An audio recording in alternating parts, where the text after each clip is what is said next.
الحمد لله رب العالمين والصلاة والسلام على سيد الأنبياء والمرسلين نبينا محمد وعلى آله وصحبه أجمعين أما بعد. دروس رمضان باب 12 افطار کے وقت مسنون ذکر.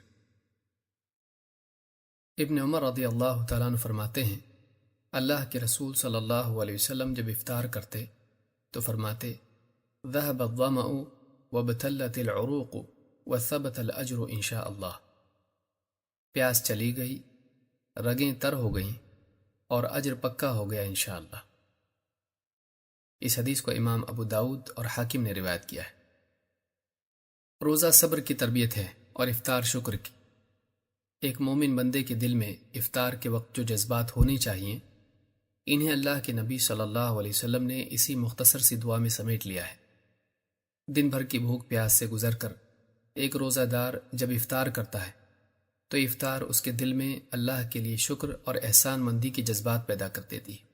اس کے دل میں اللہ کے آگے اپنی محتاجی کا احساس تازہ ہو جاتا ہے. اسے محسوس ہوتا ہے کہ پانی کا ایک گھونٹ بھی کتنی بڑی نعمت ہے.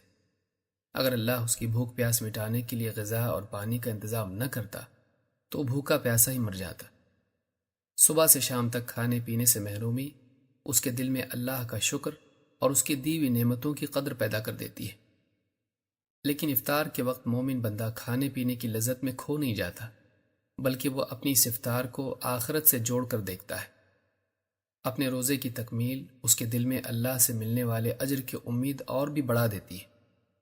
وہ اس یقین کے ساتھ اپنا روزہ افطار کرتا ہے کہ جس اللہ نے اسے دنیا میں روزے کی توفیق دی اور افطار کے لیے حلال رزق بھی عطا کیا وہ اسے آخرت میں بھی اجر و ثواب سے ضرور نوازے گا. جس اللہ نے روزے کے ختم پر اس کے لیے اتنے عمدہ رزق کا انتظام کیا وہ دنیاوی زندگی کے خاتمے پر بھی جنت میں اس کے لیے اس سے بہتر رزق کا انتظام کرے گا. اس مسنون ذکر میں اجر کے یقینی ہونے کی بات کے ساتھ انشاءاللہ کی قید لگانا اس بات کی طرف اشارہ ہے کہ اجر کا مدار محض عمل کی ادائیگی پر نہیں بلکہ اللہ کے ہاں قبولیت پر ہے. پھر عمل کی قبولیت اور اس پر اجر و ثواب بھی اللہ کی مشیت پر موقوف ہے. اللہ چاہے تو عمل قبول کرے اور چاہے تو رد کر دے. وہ چاہے تو اجر عطا کرے اور چاہے تو عطا نہ کرے. یہ اللہ کا فضل و کرم ہے کہ وہ بندے کا عمل قبول کرتا ہے اور اسے اس پر اجر بھی عطا کرتا ہے. ورنہ اللہ کو نہ بندوں کے عمل کی کوئی حاجت ہے نہ بندوں کا اللہ پر کوئی حق ہے.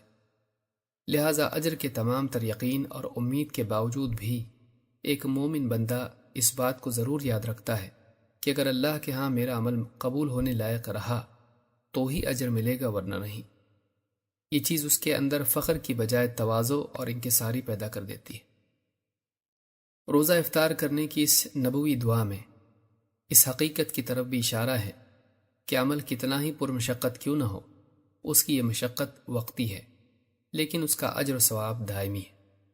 روزے کی مشقت کے بعد افطار مومن کے لیے اس حقیقت کی یاد دہانی ہے کہ دنیا کی صبر و مجاہدے سے بھری زندگی ایک دن ختم ہونے والی ہے. ایک دن آنے والا ہے جو بندے کے لیے اللہ کی طرف سے ابدی و دائمی افطار کا دن ہوگا. اس دن بندہ ہمیشہ کے لیے دنیا کی مصیبتوں سے نجات پا کر راحتوں اور نعمتوں سے بھری جنت میں داخل ہو جائے گا. افطار کا ایک ادب یہ بھی ہے کہ اگر روزہ دار کسی کی دعوت میں افطار کرے تو میزبان کے لیے دعا بھی کرے. انس بن مالک رضی اللہ تعالیٰ عنہ فرماتے ہیں کہ اللہ کے رسول صلی اللہ علیہ وسلم جب کسی کے ہاں روزہ افطار فرماتے تو کہتے افطر عندکم الصائمون واکل طعامکم الابرار وتنزلت علیکم الملائکہ. تمہارے ہاں روزہ دار افطار کریں اور تمہارا کھانا نیک لوگ کھائیں اور تم پر رحمت کے فرشتے نازل ہوں. اس حدیث کو امام احمد اور امام البیہقی نے روایت کیا ہے.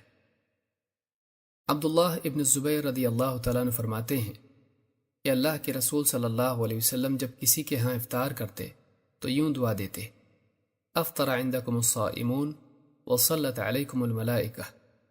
روزہ دار تمہارے ہاں افطار کریں اور فرشتے تمہارے لیے رحمت اور مغفرت کی دعا کریں.